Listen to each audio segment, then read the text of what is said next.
പ്രിയ വിദ്യാർത്ഥികളെ, ഇന്നത്തെ ക്ലാസ്സിൽ നമ്മൾ ഡിസ്കസ് ചെയ്യാനായിട്ട് പോകുന്നത് ഇൻകം ആൻഡ് എക്സ്പെൻഡിച്ചർ അക്കൗണ്ടിലെ പ്രോബ്ലത്തെ കുറിച്ചാണ്. അപ്പോൾ നമുക്കൊരു പ്രോബ്ലം ചെയ്ത് നോക്കാം, എങ്ങനെയാണ് ഒരു ഇൻകം ആൻഡ് എക്സ്പെൻഡിച്ചർ അക്കൗണ്ട് തയ്യാറാക്കുക എന്നുള്ളത്. കഴിഞ്ഞ ക്ലാസ്സുകളിൽ നമ്മൾ അതിന്റെ ഫീച്ചേഴ്സിനെ കുറിച്ച് പറഞ്ഞു, അതുപോലെ തന്നെ ഫോർമാറ്റ് ഡിസ്കസ് ചെയ്തതാണ്. Steps in preparation of income and expenditure അക്കൗണ്ടിനെ കുറിച്ച് നമ്മൾ ഡിസ്കസ് ചെയ്ത് കഴിഞ്ഞതാണ്. അപ്പോൾ നമുക്കൊരു പ്രോബ്ലം ചെയ്ത് നോക്കാം, നമുക്ക് ഇതെല്ലാം വെച്ചുകൊണ്ട് നമുക്ക് എങ്ങനെ ഒരു ഇൻകം ആൻഡ് എക്സ്പെൻഡിച്ചർ അക്കൗണ്ട് ചെയ്ത് നോക്കാം എന്നുള്ളത്. അതുകൂടാതെ തന്നെ ഈ ക്ലാസ്സിൽ നമ്മളൊരു അക്കൗണ്ടിങ് റെക്കോർഡ്സ് പ്രിപ്പയർ ചെയ്യുമ്പോൾ നമ്മൾ അറിഞ്ഞിരിക്കേണ്ട പെക്യൂലിയർ ഐറ്റംസിന്റെ ട്രീറ്റ്മെന്റ്. നമുക്ക് പലതരത്തിലുള്ള ഐറ്റംസ്, ഇപ്പോൾ സബ്സ്ക്രിപ്ഷൻ ഉണ്ട്, എൻട്രൻസ് ഫീസ്, ടൂർണമെന്റ് ഫണ്ട്, അങ്ങനെയുള്ള പല സൈസിലുള്ള നമുക്ക് എന്തുണ്ട് എക്സ്പെൻസസ് അല്ലെങ്കിൽ ഇൻകത്തിനെ കുറിച്ച് നമ്മൾ അങ്ങനെയുള്ള പെക്യൂലിയർ ഐറ്റത്തിനെ കുറിച്ച് നമ്മൾ പഠിക്കുന്നുണ്ട്. അപ്പൊ അതെങ്ങനെയല്ല നമുക്ക് ഈ അക്കൗണ്ടിങ് റെക്കോർഡ്സിൽ റെക്കോർഡ് ചെയ്യാം എന്നുള്ളത് നമുക്ക് ഡീറ്റെയിൽ ആയിട്ട് അറിയേണ്ടതായിട്ടുണ്ട്. എന്നാൽ മാത്രമാണ് നമുക്ക് ഫൈനൽ അക്കൗണ്ട് ബാലൻസ് ഷീറ്റ് ഒക്കെ പ്രിപ്പയർ ചെയ്യുമ്പോൾ അതിന് സാധിക്കുള്ളൂ. അത് അറിഞ്ഞിരുന്നാൽ മാത്രമാണ് നമുക്ക് അത് റെക്കോർഡ് ചെയ്യാനായിട്ട് സാധിക്കുള്ളൂ. അപ്പൊ ആദ്യത്തെ 6 പെക്യൂലിയർ ഐറ്റത്തിനെ കുറിച്ചിട്ടാണ് നമ്മൾ ഈ ക്ലാസ്സിൽ ഉൾക്കൊള്ളിച്ചിട്ടുള്ളത്. അപ്പോൾ ഈ 6 ഐറ്റത്തിനെ കുറിച്ച് നിങ്ങൾ പഠിച്ചു പോവുക. കൂടാതെ തന്നെ പ്രോബ്ലംസ് വർക്ക്ഔട്ട് ചെയ്യുക, നോട്ട്സ് അപ്ഡേറ്റ് ചെയ്യുക. ഇത്രയും കാര്യങ്ങൾ നിങ്ങളുടെ പാർട്ടിൽ നിന്ന് ചെയ്യണം. കാരണം നമ്മൾ ക്ലാസ് എടുത്ത് പോകുമ്പോൾ തന്നെ നിങ്ങൾ ഇതെല്ലാം ചെയ്തു പോയിട്ടില്ലെങ്കിൽ നിങ്ങൾക്ക് ഒരു കണ്ടിന്യൂഷൻ കിട്ടില്ല. അപ്പോൾ ഓരോ ക്ലാസ് കഴിയുമ്പോഴും അതിന്റെ നോട്ട്സ് അപ്ഡേറ്റ് ചെയ്യുക. പ്രോബ്ലംസ് ഉണ്ടെങ്കിൽ എന്ത് ചെയ്യുക, വർക്ക്ഔട്ട് ചെയ്യാനായിട്ട് മാക്സിമം ശ്രമിക്കുക. ഓക്കെ, അപ്പൊ നമുക്ക് ക്ലാസ്സിലേക്ക് കിടക്കാം അല്ലെ. ഇന്നത്തെ ക്ലാസ്സിൽ നമ്മൾ ആദ്യമായിട്ട് ഡിസ്കസ് ചെയ്യാനായിട്ട് പോകുന്നത് ചില പെക്യൂലിയർ ഐറ്റത്തിനെ കുറിച്ചിട്ടാണ്. നമ്മളൊരു അക്കൗണ്ടിങ് റെക്കോർഡ്സ് പ്രിപ്പയർ ചെയ്യുമ്പോൾ അറിഞ്ഞിരിക്കേണ്ട പെക്യൂലിയർ ഐറ്റംസ് ആണ്. അപ്പോൾ ആദ്യമായിട്ട് നമ്മൾ പറയാൻ പോകുന്ന ഐറ്റം സബ്സ്ക്രിപ്ഷൻ ആണ്. സബ്സ്ക്രിപ്ഷൻ എന്ന് പറഞ്ഞു കഴിഞ്ഞാൽ it's A recurring income four non profit organisation. ഒരു നോൺ പ്രോഫിറ്റ് ഓർഗനൈസേഷന് കിട്ടുന്ന ഒരു മെയിൻ സോഴ്സ് ഓഫ് ഇൻകം എന്ന് പറയുന്നത് എന്താണ്, സബ്സ്ക്രിപ്ഷൻ ആണ്. നമ്മളത് എങ്ങനെയാണ് റെക്കോർഡ് ചെയ്യേണ്ടതെന്ന് നമുക്ക് ഒന്ന് നോക്കാം. Current year subscription is to be calculated and it is shown on the credit side of the income and expenditure account. ശ്രദ്ധിക്കുക, സബ്സ്ക്രിപ്ഷൻ നമ്മൾ കാൽക്കുലേറ്റ് ചെയ്യുമ്പോൾ നമ്മൾ എടുക്കേണ്ടത് കറന്റ് ഇയർ സബ്സ്ക്രിപ്ഷൻ ആണ്. വളരെ ശ്രദ്ധിക്കേണ്ട ഒരു പോയിന്റ് ആണ്, കറന്റ് ഇയർ സബ്സ്ക്രിപ്ഷൻ ആണ് എടുക്കേണ്ടത്. ഈ കറന്റ് ഇയർ സബ്സ്ക്രിപ്ഷൻ പല പ്രോബ്ലത്തിലും കറന്റ് ഇയർ മാത്രമായിട്ട് തന്നിട്ടുണ്ടാവില്ല. അപ്പൊ നമ്മൾ ഇതുപോലെ കാൽക്കുലേറ്റ് ചെയ്യണം. കറന്റ് ഇയറിന്റെ സബ്സ്ക്രിപ്ഷൻ നമ്മൾ ഇതുപോലെ കാൽക്കുലേറ്റ് ചെയ്യണം. അപ്പൊ നമുക്ക് തന്നിട്ടുള്ള സബ്സ്ക്രിപ്ഷനിൽ നിന്ന് മറ്റു വർഷങ്ങളിലെ സബ്സ്ക്രിപ്ഷൻ ചിലപ്പോൾ ലെസ് ചെയ്യേണ്ടി വരും, ആഡ് ചെയ്യേണ്ടി വരും. അതിന്റെ കാൽക്കുലേഷനെ കുറിച്ച് നമുക്ക് ഡീറ്റെയിൽ ആയിട്ട് പഠിക്കാനായിട്ടുണ്ട്, വരും ക്ലാസ്സുകളിൽ പഠിക്കാം. അപ്പോൾ നമ്മൾ ആദ്യം ഇത്രയും മനസ്സിലാക്കി വെക്കുക, നിങ്ങൾ കറന്റ് ഇയറിലെ സബ്സ്ക്രിപ്ഷൻ ആണ് നമ്മൾ ഇൻകം ആൻഡ് എക്സ്പെൻഡിച്ചർ അക്കൗണ്ടിലേക്ക് എടുക്കേണ്ടത്. ഇനി സബ്സ്ക്രിപ്ഷൻ എന്നുള്ളത് നമ്മൾ പറഞ്ഞു ഇൻകം ആണെന്ന് പറഞ്ഞു അല്ലെ. ഇൻകം ആയതുകൊണ്ട് എവിടെയാണ് നമ്മളത് റെക്കോർഡ് ചെയ്യുന്നത്, credit side of income and expenditure account. ഒരു ഇൻകം ആൻഡ് എക്സ്പെൻഡിച്ചർ അക്കൗണ്ടിന്റെ ക്രെഡിറ്റ് സൈഡിലാണ് നമ്മൾ എന്ത് റെക്കോർഡ് ചെയ്യുക, സബ്സ്ക്രിപ്ഷൻ എന്നുള്ളത് റെക്കോർഡ് ചെയ്യുക. അപ്പൊ എല്ലാവർക്കും മനസ്സിലായിട്ടുണ്ടാവും എന്ന് വിചാരിക്കുന്നു. അപ്പൊ നമ്മൾ സബ്സ്ക്രിപ്ഷൻ റെക്കോർഡ് ചെയ്യേണ്ടത് സബ്സ്ക്രിപ്ഷൻ പ്രിപ്പയർ ചെയ്യുമ്പോൾ നമ്മൾ ശ്രദ്ധിക്കേണ്ട 2 കാര്യങ്ങളാണ്. ഒന്ന് കറന്റ് ഇയറിലെ സബ്സ്ക്രിപ്ഷൻ ആണ് നമ്മൾ എടുക്കേണ്ടത്. അതുകൂടാതെ തന്നെ ക്രെഡിറ്റ് സൈഡിൽ ഇൻകം ആൻഡ് എക്സ്പെൻഡിച്ചർ അക്കൗണ്ടിന്റെ ക്രെഡിറ്റ് സൈഡിലാണ് ഇത് റെക്കോർഡ് ചെയ്യേണ്ടത്. അപ്പോൾ സബ്സ്ക്രിപ്ഷനെ കുറിച്ച് മനസ്സിലായിട്ടുണ്ടാവും എന്ന് വിചാരിക്കുന്നു. അടുത്ത ഒരു കാര്യം കൂടി നമുക്ക് സബ്സ്ക്രിപ്ഷനെ കുറിച്ച് നമുക്ക് ശ്രദ്ധിക്കേണ്ടതായിട്ടുണ്ട്. Subscription received for some specific purpose should be capitalized and shown on the liability side of the balance sheet. Subscription നമ്മൾ വാങ്ങുന്നത്, റിസീവ് ചെയ്യുന്നത് ഒരു സ്പെസിഫിക് പർപ്പസിനാണെങ്കിൽ, ഒരു പ്രത്യേക ആവശ്യത്തിന് മാത്രമാണെങ്കിൽ, പ്രത്യേക ആവശ്യം എന്ന് പറയുമ്പോൾ സബ്സ്ക്രിപ്ഷൻ ഫോർ ടൂർണമെന്റ് ഫണ്ട് ആവാം, subscription four construction of building ആവാം, അങ്ങനെ പലതരത്തിലുള്ള ആവശ്യത്തിന് വേണ്ടി നമ്മൾ വാങ്ങുന്ന സബ്സ്ക്രിപ്ഷൻ നമ്മൾ എന്ത് ചെയ്യണം, ക്യാപിറ്റലൈസ് ആയിട്ടാണ് നമ്മൾ ട്രീറ്റ് ചെയ്യാം. അതുകൊണ്ട് തന്നെ ലയബിലിറ്റി സൈഡിലാണ് ബാലൻസ് ഷീറ്റിന്റെ റെക്കോർഡ് ചെയ്യുന്നത്. റവന്യൂ ഐറ്റത്തിനെ കുറിച്ചും ക്യാപിറ്റലൈസ്ഡ് ഐറ്റത്തിനെ കുറിച്ചും നമ്മൾ പറഞ്ഞിരുന്നു. അപ്പോൾ subscription received for some specific purpose എന്നുള്ളത് ക്യാപിറ്റലൈസ്ഡ് ആയിട്ടാണ്. അതുകൊണ്ട് തന്നെ അത് ലയബിലിറ്റി സൈഡിലാണ് ബാലൻസ് ഷീറ്റിനെ നമ്മൾ റെക്കോർഡ് ചെയ്യുന്നത്. നമ്മൾ ആദ്യത്തെ പോയിന്റിൽ നമ്മൾ പറഞ്ഞു സബ്സ്ക്രിപ്ഷൻസ് സ്പെസിഫിക് പർപ്പസിനല്ലാതെ ലഭിക്കുന്ന സബ്സ്ക്രിപ്ഷൻസ് നമ്മൾ കറന്റ് ഇയറിലെ കാൽക്കുലേറ്റ് ചെയ്തതിന് ശേഷം അത് ഇൻകം ആൻഡ് എക്സ്പെൻഡിച്ചർ അക്കൗണ്ടില് നമ്മൾ ഇൻകം സൈഡിലാണ് നമ്മൾ എന്ത് ചെയ്യുന്നത്, അതായത് ക്രെഡിറ്റ് സൈഡിലാണ് നമ്മൾ എന്ത് ചെയ്യുക, റെക്കോർഡ് ചെയ്യണേന്ന് നമ്മൾ പറഞ്ഞിരുന്നു. അതുകൂടാതെ ഒരു സ്പെസിഫിക് പർപ്പസ് ആണെങ്കിൽ അല്ലെങ്കിൽ ഒരു പ്രത്യേക തരത്തിലുള്ള ആവശ്യത്തിനാണെങ്കിൽ നമ്മൾ സബ്സ്ക്രിപ്ഷൻ റെക്കോർഡ് ചെയ്യുന്നത് ലയബിലിറ്റി സൈഡ്, ബാലൻസ് ഷീറ്റിന്റെ ലയബിലിറ്റി സൈഡിലാണ്. അപ്പൊ ഈ രണ്ട് കാര്യങ്ങളും നിങ്ങൾ ഓർത്തിരിക്കുക. ഇൻകം ആൻഡ് എക്സ്പെൻഡിച്ചർ അക്കൗണ്ടിൽ എങ്ങനെയാണ് സബ്സ്ക്രിപ്ഷൻ റെക്കോർഡ് ചെയ്യണേ എന്നുള്ളതും ബാലൻസ് ഷീറ്റിൽ എങ്ങനെയാണ് റെക്കോർഡ് ചെയ്യണേ എന്നുള്ളതും. ഓക്കെ, അടുത്തതാണ് ഡൊണേഷൻ. ഡൊണേഷനും രണ്ട് വിധത്തിലുള്ള ഡൊണേഷൻ ഉണ്ട്. ഒന്ന് സ്പെസിഫിക് ഡൊണേഷൻ ആണ്. സ്പെസിഫിക് ഡൊണേഷൻ എന്ന് പറയുമ്പോൾ പ്രത്യേക തരത്തിലുള്ള ആവശ്യത്തിന് വേണ്ടി വാങ്ങുന്ന donation. Treated as capital receipt. ഇത് എന്തായിട്ടാണ് ട്രീറ്റ് ചെയ്യുന്നത്, ക്യാപിറ്റൽ റെസിപ്റ്റ് ആയിട്ടാണ്. അതുകൊണ്ട് തന്നെ ഒരു ക്യാപിറ്റൽ റെസിപ്റ്റ് ആയതുകൊണ്ട് തന്നെ നമ്മൾ എവിടെ റെക്കോർഡ് ചെയ്യുന്നു, liability side of the balance sheet. ഇപ്പൊ ഡൊണേഷൻ ഫോർ ബിൽഡിംഗ്, ഒരു സ്പെസിഫിക് പർപ്പസ് എന്ന് പറയുമ്പോൾ ഒരു ബിൽഡിങ്ങിന് വേണ്ടി വാങ്ങുന്ന ഡൊണേഷൻ. ഡൊണേഷൻ ഫോർ ലൈബ്രറി, ലൈബ്രറിക്ക് നമുക്ക് കിട്ടാറുണ്ട് ഡൊണേഷൻ. അങ്ങനെയുള്ള ഡൊണേഷൻ ഒക്കെ ആണെങ്കിൽ നമുക്ക് ഇവിടെ റെക്കോർഡ് ചെയ്യാം. അത് ഒരു ക്യാപിറ്റൽ റെസിപ്റ്റ് ആയിട്ട് കണ്ടുകൊണ്ട് ലയബിലിറ്റി സൈഡില്, ബാലൻസ് ഷീറ്റിന്റെ ലയബിലിറ്റി സൈഡിൽ നമ്മൾ റെക്കോർഡ് ചെയ്യാം. ഓക്കെ, അപ്പൊ ആദ്യത്തെ സ്പെസിഫിക് ഡൊണേഷനെ കുറിച്ച് നന്നായി അറിഞ്ഞിരിക്കുക. അടുത്താണ് ജനറൽ ഡൊണേഷൻ. എന്താണ് general donation? Given for general purpose if it is A large amount. ഒരു വലിയ എമൗണ്ട് ആണെങ്കിൽ നമ്മൾ അത് വീണ്ടും ക്യാപിറ്റലൈസ് ചെയ്യേണ്ടി വരും, അതായത് ബാലൻസ് ഷീറ്റിൽ കാണിക്കേണ്ടതായിട്ട് വരും. അല്ലെങ്കിൽ എന്ത് ചെയ്യേണ്ടി വരും, അത് സ്മോളർ എമൗണ്ട് ആണെങ്കിൽ നമുക്ക് ഇൻകം ആയിട്ട് ട്രീറ്റ് ചെയ്തുകൊണ്ട് ഇൻകം ആൻഡ് എക്സ്പെൻഡിച്ചർ അക്കൗണ്ടിന്റെ ക്രെഡിറ്റ് സൈഡിൽ റെക്കോർഡ് ചെയ്യാം. ഒരു വലിയ എമൗണ്ട് ആണെങ്കിൽ നമ്മൾ എന്ത് ചെയ്യണം, സാധാരണ പോലെ തന്നെ ക്യാപിറ്റലൈസ്ഡ് ആയിട്ട് ട്രീറ്റ് ചെയ്തുകൊണ്ട് ബാലൻസ് ഷീറ്റിന്റെ ലയബിലിറ്റി സൈഡിൽ റെക്കോർഡ് ചെയ്യാം. അപ്പോൾ രണ്ട് തരത്തിലുള്ള ഡൊണേഷൻ ആണ് ഉള്ളത്. ഒന്ന് സ്പെസിഫിക് ഡൊണേഷൻ. സ്പെസിഫിക് ഡൊണേഷൻ നമ്മൾ പറഞ്ഞു കഴിഞ്ഞു. സ്പെസിഫിക് ഡൊണേഷൻ നമ്മൾ ഒരു പ്രത്യേക ആവശ്യത്തിന് വേണ്ടി മാത്രമുള്ള ഡൊണേഷൻ ആണെങ്കിൽ അത് ബാലൻസ് ഷീറ്റിലെ ലയബിലിറ്റി സൈഡിലാണ് റെക്കോർഡ് ചെയ്യേണ്ടത്. ജനറൽ ഡൊണേഷൻ തന്നെ രണ്ട് വിധത്തിലുള്ള ഡൊണേഷൻ നമുക്ക് കിട്ടാം. വലിയ ഡൊണേഷൻ കിട്ടാം, അതായത് കുറച്ച് കൂടുതൽ എമൗണ്ട് ഉണ്ടെങ്കിലാണ് ഇവിടെ കാണിച്ചിരിക്കുന്നത്. അങ്ങനെയാണെങ്കിൽ നമ്മൾ ഇവിടെ എന്ത് ചെയ്യണം, ലയബിലിറ്റി സൈഡിലെ ബാലൻസ് ഷീറ്റിനെ റെക്കോർഡ് ചെയ്യണം. എന്നാൽ ഒരു സ്മോളർ എമൗണ്ട് ഡൊണേഷൻ ആണെങ്കിൽ നമ്മൾ എന്താ ചെയ്യേണ്ടത്, അതിനെ ക്രെഡിറ്റ് സൈഡില്, credited to income and expenditure account, income and expenditure അക്കൗണ്ടിന്റെ നമ്മൾ ഇൻകം സൈഡിൽ നമുക്കത് റെക്കോർഡ് ചെയ്യാം. ഓക്കെ, നെക്സ്റ്റ് ഗ്രാന്റ് ആണ്. Grant received from central government, state government, local body for day to day expenses are treated as income. നമുക്കൊരു grant ലഭിക്കുന്നത് കേന്ദ്ര ഗവൺമെന്റിൽ നിന്നോ സംസ്ഥാന ഗവൺമെന്റിൽ നിന്നോ അല്ലെങ്കിൽ ലോക്കൽ ബോഡീസിൽ നിന്നോ നമ്മുടെ ദൈനംദിന അല്ലെങ്കിൽ നമ്മുടെ നോട്ട് പ്രോഫിറ്റ് ഓർഗനൈസേഷന്റെ ദൈനംദിന എക്സ്പെൻസസ്, ചിലവുകൾ മീറ്റ് ചെയ്യാനാണെങ്കിൽ നമുക്ക് അതിനെ ഒരു ട്രീറ്റ് ചെയ്യാം. എന്തായിട്ട് ട്രീറ്റ് ചെയ്യാം, ഇൻകം ആയിട്ട് ട്രീറ്റ് ചെയ്യാം. ഇൻകം ആയിട്ട് ട്രീറ്റ് ചെയ്യാം. അതുകൊണ്ട് തന്നെ നമുക്ക് ഇൻകം ആൻഡ് എക്സ്പെൻഡിച്ചർ അക്കൗണ്ടില് ഇതിനെ ഇൻകം സൈഡില് നമുക്ക് റെക്കോർഡ് ചെയ്യാം. എന്നാൽ ഗ്രാന്റ് നമുക്ക് കിട്ടിയിട്ടുള്ളത് ഒരു സ്പെസിഫിക് പർപ്പസിനാണെങ്കിൽ, സ്പെസിഫിക് പർപ്പസ് എന്ന് പറഞ്ഞു കഴിഞ്ഞാൽ കൺസ്ട്രക്ഷൻ ഓഫ് എ ബിൽഡിംഗ്, ഒരു ബിൽഡിങ്ങിന്റെ കൺസ്ട്രക്ഷന് വേണ്ടിയോ അങ്ങനെ പ്രത്യേക ആവശ്യത്തിന് വേണ്ടി മാത്രം നമുക്ക് ലഭിക്കുന്ന ഗ്രാന്റ്സ് ആണെങ്കിൽ നമുക്ക് എന്ത് ചെയ്യാം, അതിനെ ക്യാപിറ്റലൈസ് ചെയ്യണം. അതുകൊണ്ട് തന്നെ എവിടെ ചെയ്യണം, റെക്കോർഡ് ചെയ്യണം, ബാലൻസ് ഷീറ്റില് ലയബിലിറ്റി സൈഡിൽ നമ്മൾ റെക്കോർഡ് ചെയ്യേണ്ടതായിട്ട് വരും. Okay, legacy. അടുത്തത് ലെഗസിനെ കുറിച്ചാണ് പറയാൻ പോകുന്നത്. an amount received as per the will of deceased person. ഒരു മരിച്ച വ്യക്തി, ഡിസീസ്ഡ് പേഴ്സൺ, അദ്ദേഹത്തിന്റെ ഇഷ്ടദാന പ്രകാരം മാറ്റിവെച്ചിട്ടുള്ള ഒരു എമൗണ്ട് ലെഗസി ആയിട്ട് നമ്മൾ ട്രീറ്റ് ചെയ്യുന്നത്. അപ്പൊ ഇങ്ങനെയുള്ള ലെഗസി എന്നുള്ള എമൗണ്ട്, അപ്പൊ അദ്ദേഹം ഇഷ്ടദാനമായിട്ട് അദ്ദേഹത്തിന്റെ മരണശേഷം ഇന്ന ആൾക്ക് എന്നുള്ളത് എഴുതി വെച്ചിട്ടുണ്ടാവാം, അല്ലെങ്കിൽ ഇന്ന ഇൻസ്റ്റിറ്റ്യൂഷന് ഇത്രയും എമൗണ്ട് കൊടുക്കണം എന്ന് പറഞ്ഞിട്ടുണ്ടാവാം. അപ്പൊ ആ എമൗണ്ട് നമ്മൾ സാധാരണ അത് ക്യാപിറ്റൽ റെസിപ്റ്റ് ആയിട്ടാണ് ട്രീറ്റ് ചെയ്യുക. പ്രത്യേകിച്ചും വലിയ എമൗണ്ട് ആണെങ്കിൽ അതിനെ ക്യാപിറ്റൽ റെസിപ്റ്റ് ആയിട്ടാണ് ട്രീറ്റ് ചെയ്യുക. അപ്പൊ അങ്ങനെയാണെങ്കിൽ അത് ബാലൻസ് ഷീറ്റിൽ ലയബിലിറ്റി സൈഡിൽ കാണിക്കണം. ബാലൻസ് ഷീറ്റിലെ ലയബിലിറ്റി സൈഡിൽ ക്യാപിറ്റൽ റെസിപ്റ്റ് ആണെങ്കിൽ.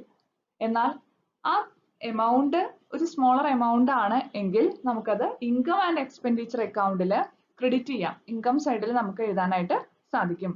എന്നാൽ അത്തരത്തിലുള്ള യാതൊരു ഇൻഫർമേഷൻസും തന്നിട്ടില്ലെങ്കിൽ നമുക്കത് എന്തായിട്ട് ട്രീറ്റ് ചെയ്യാം, അത് ക്യാപിറ്റലൈസ് ചെയ്താൽ മതി. അതായത് ക്യാപിറ്റലൈസ് ചെയ്യാന്ന് പറഞ്ഞു കഴിഞ്ഞാൽ ക്യാപിറ്റൽ റെസിപ്റ്റ് ആയിട്ട് കണ്ടുകൊണ്ട് ബാലൻസ് ഷീറ്റിലെ ലയബിലിറ്റി സൈഡിൽ നമുക്ക് ഈ ലെഗസി റെക്കോർഡ് ചെയ്യാം. ഓക്കെ, അടുത്തതാണ് endowment fund. Fund meant for providing permanent means of support. It is a capital receipt. Endowment fund. Endowment fund എന്ന് പറയുമ്പോൾ നമ്മൾ ഒരു സപ്പോർട്ടിന് വേണ്ടി, സഹായത്തിന് വേണ്ടി പ്രൊവൈഡ് ചെയ്യുന്ന ഒരു പെർമനന്റ് ഫണ്ടാണ് endowment fund. It is a capital receipt. ഇതെന്താണ്? എൻഡോമെന്റ് ഫണ്ട് എന്ന് പറയുമ്പോൾ അതെന്താണ്? ക്യാപിറ്റൽ റിസീപ്റ്റ് ആയിട്ടാണ് നമ്മൾ ട്രീറ്റ് ചെയ്യുക. ക്യാപിറ്റൽ റിസീപ്റ്റ് ആണെങ്കിൽ നമ്മൾ ഇവിടെ അത് റെക്കോർഡ് ചെയ്യണം ബാലൻസ് ഷീറ്റില്. ലയബിലിറ്റി സൈഡിലാണ് എൻഡോമെന്റ് ഫണ്ട് റെക്കോർഡ് ചെയ്യുന്നത്. അടുത്തായിട്ടാണ് entrance fee. Fees collected on the admission of members.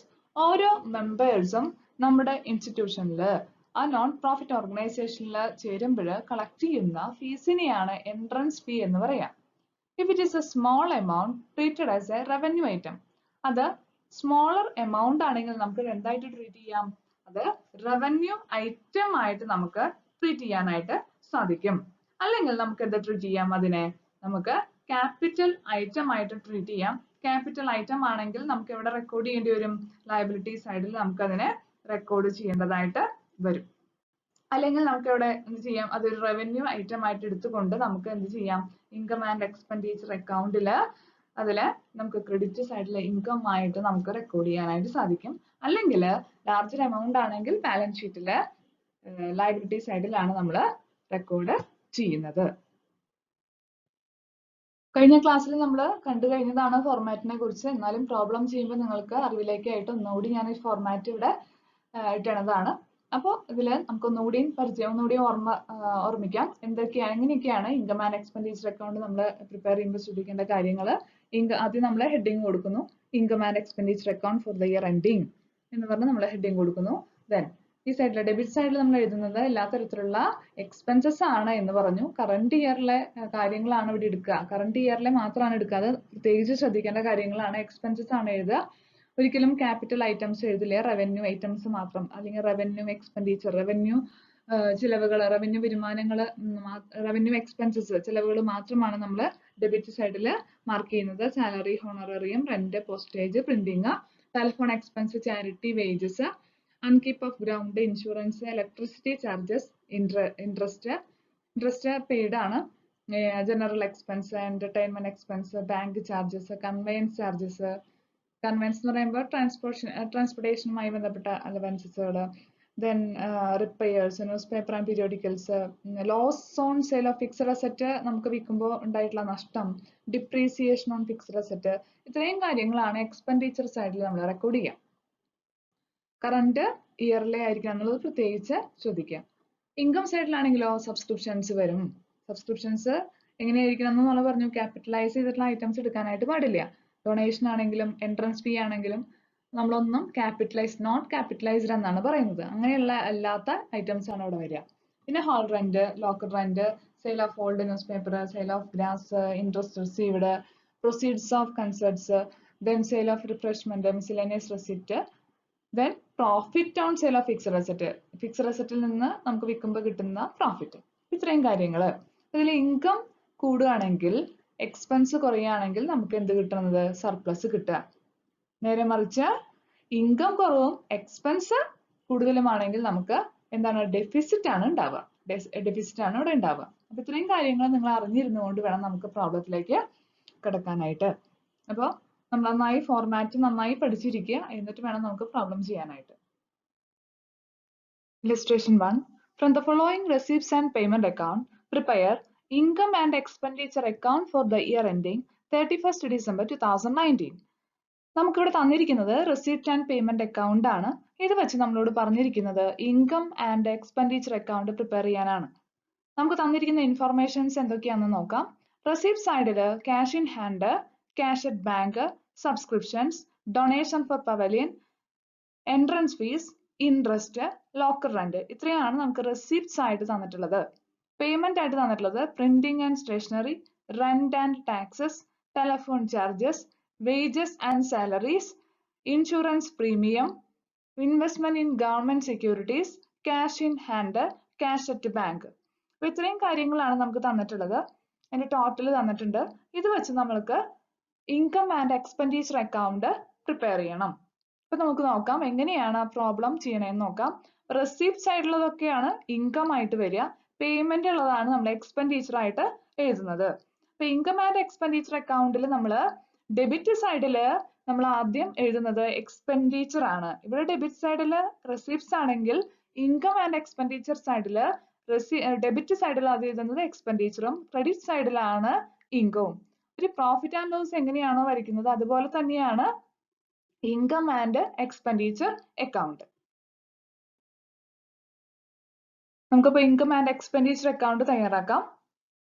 അതിനായിട്ട് നമുക്ക് ഇവിടെ ക്വസ്റ്റ്യൻ ഇവിടെ ഞാൻ തന്നിട്ടുണ്ട്. അപ്പൊ അത് വെച്ച് നമുക്ക് നോക്കാം എന്തൊക്കെയാണ്. അപ്പൊ ഞാൻ പറഞ്ഞു റെസിപ്റ്റ്സ് ഉള്ളതാണ് ഇവിടെ ഇൻകം ആയിട്ട് എഴുതുക, പേയ്മെന്റ്സ് എന്നുള്ളതിൽ നമ്മൾ എക്സ്പെൻഡിച്ചർ ആയിട്ടാണ് വരിക. അപ്പൊ നമുക്ക് നോക്കാം.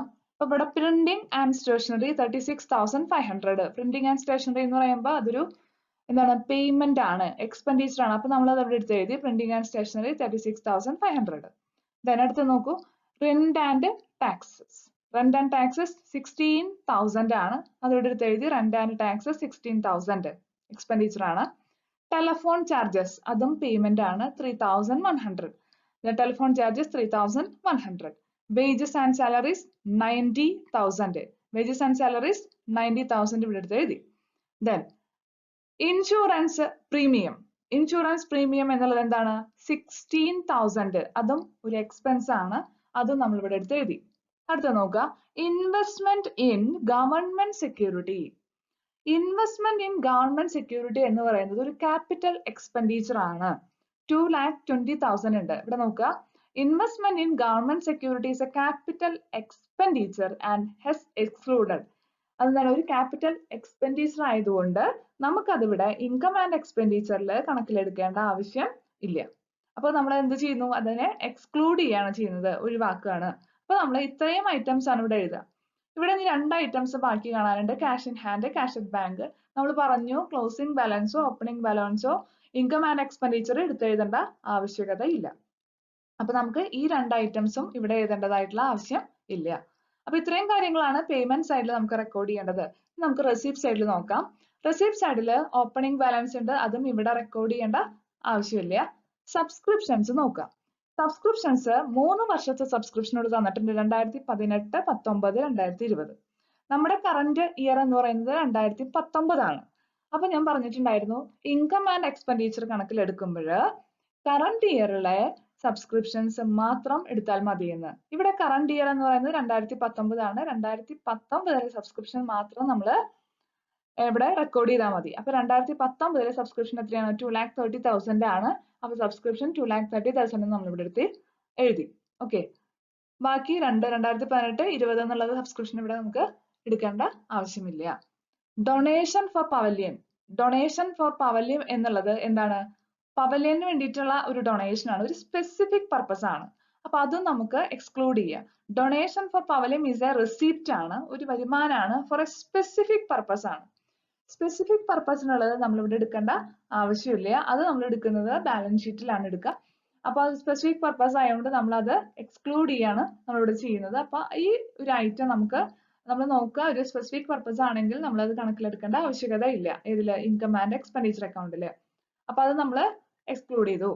Then entrance fee 25,000 entrance fee എടുത്ത് എഴുതി. ദെൻ ഇൻട്രസ്റ്റ് എന്നുള്ള റെസിപ്റ്റ് ആണ്, ഇൻട്രസ്റ്റ് റിസീവ്ഡ് ആണ്. അപ്പൊ 15,000 ആണ്, 15,000 എടുത്ത് എഴുതി. ദെൻ ലോക്കർ റെന്റ് നോക്കുക 45,000 ആണ്. ദെൻ ഇവിടെ നമ്മൾ ലോക്കർ റെന്റ് എടുത്ത് എഴുതി. ഇനി നോക്കുക, ഇവിടെ നമ്മൾ ഈ സൈഡ് ഫുള്ളും ആഡ് ചെയ്യുന്നു. ആഡ് ചെയ്തപ്പോൾ നമുക്ക് 3,15,000 കിട്ടി. ഇവിടെ ആഡ് ചെയ്തു. ഇവിടെ ആഡ് ചെയ്തപ്പോൾ നമുക്ക് എത്രയാണ്, ഈ 3,15,000 കുറവുള്ള എമൗണ്ട് ആണ് കിട്ടിയത്. അതായത് ഇൻകം സൈഡ് ആഡ് ചെയ്തപ്പോൾ ഇൻകം സൈഡ് നമുക്ക് കൂടുതലായി കിട്ടി, എക്സ്പെൻഡിച്ചറിന്റെ സൈഡ് കുറവാണ്. അതായത് ഇൻകം കൂടുതലും എക്സ്പെൻസ് കുറവാണുള്ളത്. അതായത് ഇൻകം കൂടുമ്പോൾ നമുക്കറിയാം ഓട്ടോമാറ്റിക്കലി എന്തുണ്ടാവും, വരുമാനം കൂടുതലും ചെലവ് കുറയുമ്പോഴാണ് അവിടെ എന്തുണ്ടാവുന്നത്, സർപ്ലസ് ഉണ്ടാവുന്നത്. Surplus excess of income over expenditure. Excess of income കൂടുതലും എക്സ്പെൻഡിച്ചർ കുറവാകുമ്പോഴാണ് അവിടെ എന്തുണ്ടാവുന്നത്? സർപ്ലസ് ഉണ്ടാവുന്നത്. അപ്പോൾ നമ്മളിവിടെ ആഡ് ചെയ്താണ് ഇതെല്ലാം കൂടി നമ്മൾ ആഡ് ചെയ്യുന്നു. ഇവിടെ നമുക്ക് ഓൾറെഡി ഒരു സൈഡ് ആഡ് ചെയ്ത് കിട്ടിയിട്ടുണ്ട് 3,15,000. ഇത് ഇവിടെ മുതൽ 36,500 മുതൽ 16,000 വരെ ആഡ് ചെയ്യുമ്പോൾ ഒരു എമൗണ്ട് കിട്ടും. ആ എമൗണ്ട് ഇതിൽ നിന്ന് ഡിഡക്ട് ചെയ്യണം, 3,15,000 നിന്ന് ഡിഡക്ട് ചെയ്യണം. അപ്പൊ നമുക്ക് കിട്ടുന്നതാണ് ബാലൻസ് എമൗണ്ട് ആയിട്ട് ഇവിടെ വരിക. അതായത് സർപ്ലസ്, ഇത്രയും മിച്ചമുണ്ട് നമുക്ക് എമൗണ്ട്. ഇത്രയാണ് ആ നോട്ട് പ്രോഫിറ്റ് ഓർഗനൈസേഷന് മിച്ചമുള്ള എമൗണ്ട്. എത്രയാണ്? 1,53,400 ആണ്. നമുക്ക് പ്രോഫിറ്റ് എന്നൊക്കെ നമ്മൾ പറയുന്ന പോലെ തന്നെ ഇവിടെ പ്രോഫിറ്റ് എന്നുള്ളതിന് പറയുന്ന മറ്റൊരു വേർഡാണ് സർപ്ലസ് എന്നുള്ളത്. അപ്പൊ നമുക്ക് മിച്ചമുള്ള എമൗണ്ട് ആണ് എത്ര? 1,53,400. അപ്പൊ എല്ലാവർക്കും ഈ പ്രോബ്ലം മനസ്സിലായിട്ടുണ്ടാവുമെന്ന് വിചാരിക്കുന്നു. വളരെ സിമ്പിൾ ആയിട്ടുള്ള പ്രോബ്ലം ആണ്. നിങ്ങൾക്ക് ഈ പറഞ്ഞ കാര്യങ്ങളൊക്കെ വെച്ച് ഒന്ന് മനസ്സിലാക്കി ചെയ്തു കഴിഞ്ഞാൽ വളരെ എളുപ്പത്തിൽ ചെയ്യാനായിട്ട് സാധിക്കും. നമുക്ക് ഇനിയും ഇതിന്റെ പ്രോബ്ലംസുകൾ വർക്ക്ഔട്ട് ചെയ്യേണ്ടതായിട്ടുണ്ട്. അപ്പൊ നിങ്ങൾ ചെയ്യേണ്ടത്, ഇപ്പൊ ഞാൻ പറഞ്ഞ ഈ പ്രോബ്ലം നോട്ട്ബുക്കിൽ എഴുതിയതിനു ശേഷം അത് ഒന്ന് ചെയ്ത് പഠിച്ചു നോക്കുക. നമ്മൾ വെറുതെ വായിച്ചു നോക്കി കഴിഞ്ഞാൽ പ്രോബ്ലം നമുക്ക് മനസ്സിലാവില്ല. അതുകൊണ്ട് ചെയ്ത് പഠിക്കുക. 2 3 പ്രാവശ്യം നിങ്ങൾ ബുക്ക് അടച്ചു വെച്ചതിന് ശേഷം തന്നെ ചെയ്യാനായിട്ട് ശ്രമിക്കുക. അപ്പൊ നിങ്ങൾക്ക് ആ പ്രോബ്ലം നിങ്ങൾക്ക് മനസ്സിലാവും. അപ്പോൾ ഇനി നെക്സ്റ്റ് ക്ലാസ്സിൽ നമുക്ക് ഇതിന്റെ കൂടുതലായിട്ടുള്ള പ്രോബ്ലംസ് ചെയ്യാം. അപ്പൊ എല്ലാവർക്കും മനസ്സിലായിട്ടുണ്ടാവുമെന്ന് വിചാരിക്കുന്നു. Thank you.